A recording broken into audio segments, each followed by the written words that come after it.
Good day. Grace to you, my brothers and sisters in Christ.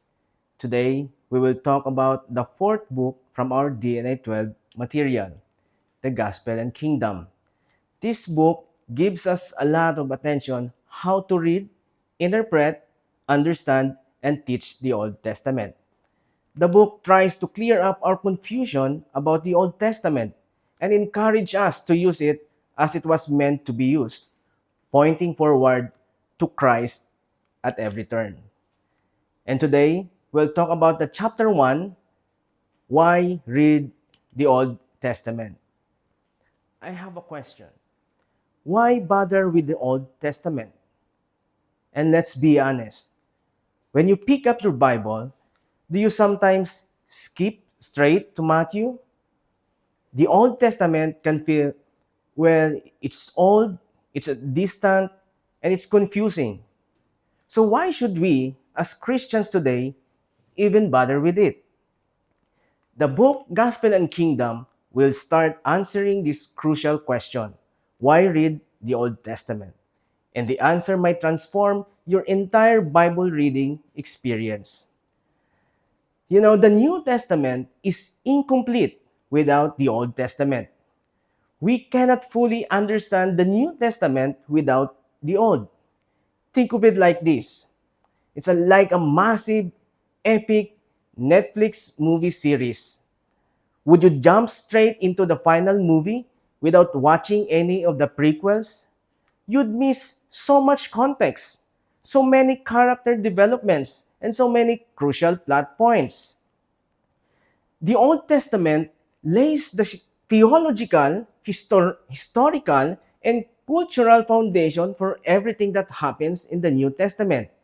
It introduces God's character, His promises, His covenant faithfulness, and also the New Testament constantly references, interprets, and fulfills what's in the Old Testament. Jesus and even the apostles were frequently quoted from it.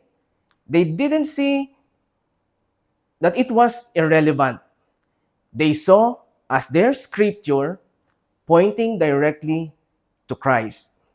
Which means without the Old Testament, the New Testament concept like sin, like sacrifice, atonement, covenant, and even the identity of the Messiah will lose their profound depth and historical weight. As I said, the Old Testament is a Christian scripture. This might sound obvious, but the book stresses that the Old Testament isn't just a Jewish history or any ancient literature. For the Christian, it is the Christian scripture inspired by God and speaking directly to us. New Testament, Old Testament, it is our Christian scripture. Now, the Old Testament as a Christian scripture, it is God's unified plan. It's not two separate books with two different gods. It's one and it's continuous story from Genesis to Revelation, revealing God's single and unfolding plan of salvation. The Old Testament also is a progressive revelation. God didn't reveal everything at all, at once. But He patiently and progressively revealed Himself and His plan over centuries. The Old Testament is the essential first act of this divine drama.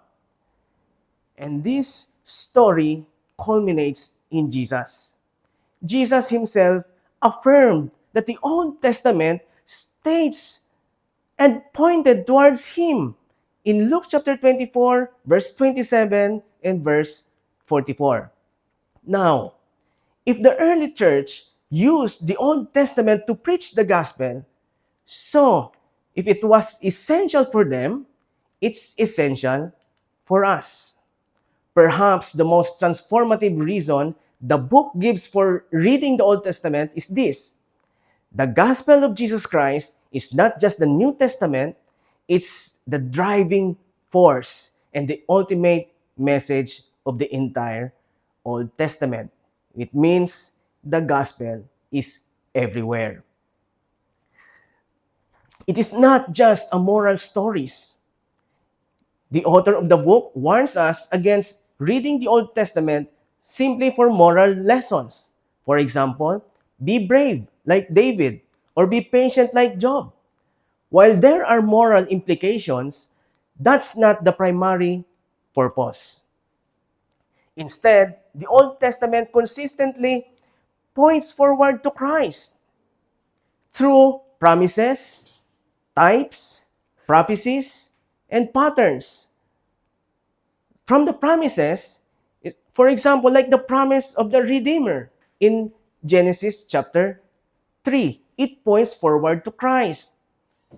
From the types, the people, events, institutions that prefigures Christ. For example, the Passover lamb, the sacrifices, the temple, and even the figures like Moses or David. They were the types that points forward to Christ. For the prophecies, they were direct predictions of the Messiah's coming and his work. So even the prophecies points forward to Christ. And also there are patterns. The recurring pattern of sin, of judgment, and God's gracious deliverance. All of it consistently points forward to Christ.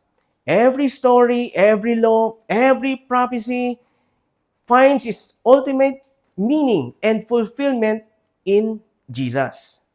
The entire narrative of the Old Testament, and indeed the whole history, is understood and points towards, leads up to, and finds its ultimate fulfillment in the person and works of Jesus. Now, to understand God and His kingdom, the book teaches us that we read the Old Testament to understand God's character, His holiness, His love, His justice, His mercy, and to grasp the overarching theme of His kingdom. The Old Testament introduces us that there's God's original design for humanity, the devastating impact of sin, and God's unwavering commitment to restore His creation and establish His rule. Now, the Old Testament is essential because it's the first part of God's big story, the one that explains where Jesus comes from and why He's so important. Don't see it as an old, boring, but as living, powerful words that helps us understand God and His plan for the world. Are you ready to see the whole picture?